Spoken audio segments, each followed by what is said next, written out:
ሰላም ሰላም ቤተሰቦቼ እንደምን አላችሁ? እንዴት ናችሁ? ከኔ ጋር ሁሉም ሰላም ሁሉም አማን፣ እናንተም በያላችሁበት ሰላም እንዲሆንላችሁ እመኛለሁ። በዛሬ ቪዲዮ ይዤላችሁ መጣሁ ሰልፍ ኢንትሮዳክሽን፣ ራስን ማስተዋወቅ። ራሳችን የሆነ መድረክ ላይ አሊያ ደግሞ የሆነ ሰዎች ተሰብስበው ለነሱ ራሳችን ለማስተዋወቅ ስንፈልግ ወይም ደግሞ ትምህርት ላይ ሊሆን ይችላል ክላስ ላይ ራሳችንን አጠር ባለ ሁኔታ መግለጽና ማስተዋወቅ ከፈለግን በዚህ ቪዲዮ እውቀት ታገኛላችሁ ወይም ደግሞ በቺን ቪዲዮ ካያችሁ በኋላ ማስተዋወቅ ትችላላችሁ ማለት ነው። እስከ ቪዲዮ ድረስ መጨረሻ ድረስ ተከታተሉ። አጠር ያለች ናት፣ ግን ላቅ ያለ እውቀት ታገኛላችሁ ብዬ አስባለሁ። አብራችሁን ቆዩ። ይህ ሰልፍ ኢንትሮዳክሽን መጀመሪያ ስም ነው የሚገለጸው። መጀመሪያ ላይ ማንኛውም ቢሆን ስሙን ነው የሚገልጽ ማለት ነው። ይህ አቤል በሚል ስም እኔ ሰርችላችኋለሁ። እናንተ ደግሞ ሰሚራ፣ ሀና እንደፈለጋችሁ ስማችሁን እያስገባችሁ መጠቀም ትችላላችሁ ማለት ነው። መጀመሪያ ማይ ኔም ኢዝ አቤል ይላል። ማይ ኔም ኢዝ አቤል፣ ስሜ አቤል ይባላል ማለት ነው። ማይ ኔም ኢዝ አቤል፣ ስሜ አቤል ይባላል። ከዛ ሁለተኛ ላይ አይ አም ብሎ እድሜን ማለት ነው። አይ አም 20 years old፣ አይ አም 22፣ 23 እያላችሁ እናንተ መግለጽ ትችላላችሁ። ብቻ አይ አም 20 years old፣ እድሜ 20 ነው። እድሜ 20 ነው። ከዛ የእሱን ስምና እድሜ ከገለጸ በኋላ ወደ ማን ይሄዳል ማለት ነው? ወደ ቤተሰቦች ነው የሚሄደው። የአባቱን ስም ምን ብሎ ይገልጻል? ማይ ፋዘርስ ኔም ኢዝ አብርሃም። ማይ ፋዘርስ ኔም ኢዝ አብርሃም። ይች ኤስ የምትገልጸው የምትለውን ነው። አሁን ስንጽፍ የአባቴ ስም ነው አይደል? ይሄው የአባቴ ስም ስም እችን ትገልጻለች። እቺ አፖስትሮፍ ኤስ ትባላለች። ማይ ፋዘርስ ኔም ኢዝ አብርሃም፣ የአባቴ ስም አብርሃም ይባላል ወይም ይሰኛል። ኦኬ። ሌላ ማይ ማዘርስ ኔም ኢዝ ራሄል ብሎ ደግሞ የእናቱን ስም ይናገራል። ማይ ማዘርስ ኔም ኢዝ ራሄል። ከዚህ ላይ ብዙ መጨመር ይቻላል። ሲስተር ብራዘር ስላለ ማይ ሲስተር ኔም ኢዝ፣ ማይ ብራዘር ኔም ኢዝ እያለ ከዚህ ጋር እንዳስፈላጊነቱ መግለጽ ይቻላል። አይ ሃቭ ብሎ ደግሞ መናገር ይችላል። አይ ሃቭ 2 brothers and 2 sisters or 1 sister እንደዚህ ያለም መጨመር ይቻላል። ከዛ ይህ ከተገለጸ በኋላ ወደሚኖርበት ቦታ ይሄዳል ማለት ነው። አይ ሊቭ ኢን አዲስ ወይም አዲስ አበባ ዊዝ ማይ ፓረንትስ፣ ከቤተሰቦች ጋር አዲስ አበባ እኖራለሁ። ኦር እናንተ ያላችሁበትን ቦታ አይ ሊቭ ኢን ኢትዮጵያ አዝሆል፣ እንዳጠቃላይ ኢትዮጵያ ማለት ትችላላችሁ። ኦር ዱባይ፣ ሌላ ቦታ መናገር ትችላላችሁ ማለት ነው። ይህ እንደዛ ብሎ ገልጿል። ስለዚህ ቤተሰቦች ጋር አዲስ አበባ እኖራለሁ ብሏል። የሚኖርበትን ቦታ ተናግሯል። ከዛ በኋላ ሲቀጥል ደግሞ ማይ ፋዘር ኤንድ ማይ ማዘር አር፣ ሁለት ስም ስለሆኑ አር ሚል ይወስዳል።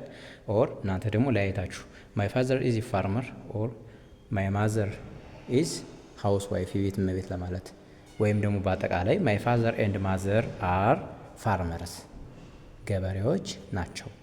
ወይም ደግሞ ነጋዴ ሊኖር ይችላል፣ መምህር ሊኖር ይችላል። እንደየንትኑ ታስገባላችሁ።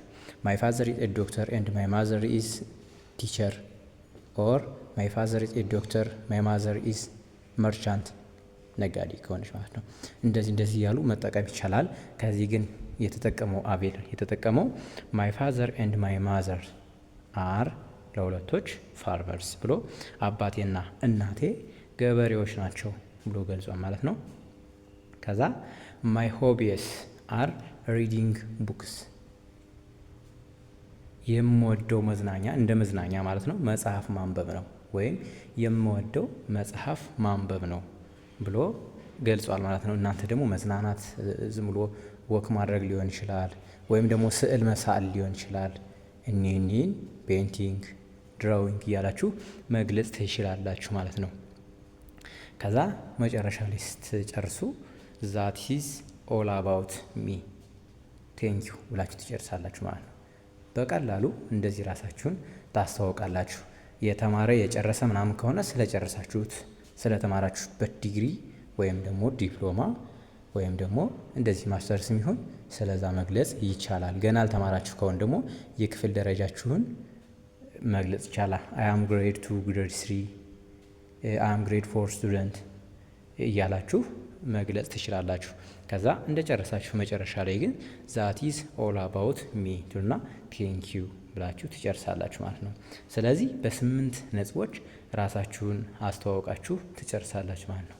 8 እስከ 10 ድረስ ባሉ ነጥቦች በእነዚህ በትንሽ ነጥቦች ራሳችሁን አስተዋውቃችሁ ትጨርሳላችሁ ማለት ነው። መጀመሪያ አይ አም 20 years old ወይም ደግሞ 22 23 years old ስላላችሁ ማይ ፋዘር ኔም ኢዝ ማይ ኔም ኢዝ ይቅርታ ማይ ኔም ኢዝ አቤል ብላችሁ ትጀምራላችሁ። አይ አም 20 years old ማይ ፋዘር ኔም ኢዝ አብርሃም ኤንድ ማይ ማዘር ኔም ኢዝ ራሄል። በዛው አከታትላችሁ ለማስተዋወቅ ከፈለጋችሁ አይ ሊቭ ኢን አዲስ ዊዝ ማይ ፓረንትስ አይ ሊቭ ኢን ድሩይ አይ ሊቭ ኢን በቃ ያላችሁበትን ቦታ ብዙ ጎንደር፣ ባህር ዳር ኢትዮጵያ ውስጥ ከሆነ እንዲህ መዘርዘር ይቻላል። ዊዝ ማይ ፓረንትስ ትላላችሁ። ከዛ ማይ ፋዘር ኔም ኢዝ ብላችሁ የአባታችሁን ማይ ማዘር ኔም ኢዝ ታስተዋውቃላችሁ። ከዛ ማይ ፋዘር ኤንድ ማይ ማዘር አር ፋርመር። በአጠቃላይ ከሆነ ሁለቱም የተለያየ ስራ ካላቸው ግን ማይ ፋዘር ኢዝ ኤ ዶክተር ኤንድ ማይ ማዘር ኢዝ ሃውስ ዋይፍ ኦር ቲቸር እንዲህ ብላችሁ መግለጽ ትችላላችሁ ማለት ነው። ማይ ሆቢ ከዚህ ጋር ማይ ሆቢስ አር ሪዲንግ ቡክስ፣ ሌላም አር ከሆነ ሌላም መጨመር ይቻላል። ፔንቲንግ ብላችሁ ዝርዝራችሁ ማስቀመጥ ትችላላችሁ። እሺ ከዛ መጨረሻ ላይ መጀመሪያ ያልኳችሁን ዛት ኢዝ ኦል አባውት ሚ ትሉና ቴንኪዩ ብላችሁ ምስጋናችሁን አቅርባችሁ ትጨርሳላችሁ ማለት ነው። አብራችሁኝ ስለቆያችሁ ከልብ አመሰግናለሁ። ቪዲዮ ለጓደኞቻችሁ ሼር እያደረጋችሁ እናንተም አዲስ ከሆናችሁ ላይክ፣ ሼር፣ ሳብስክራይብ አድርጉ።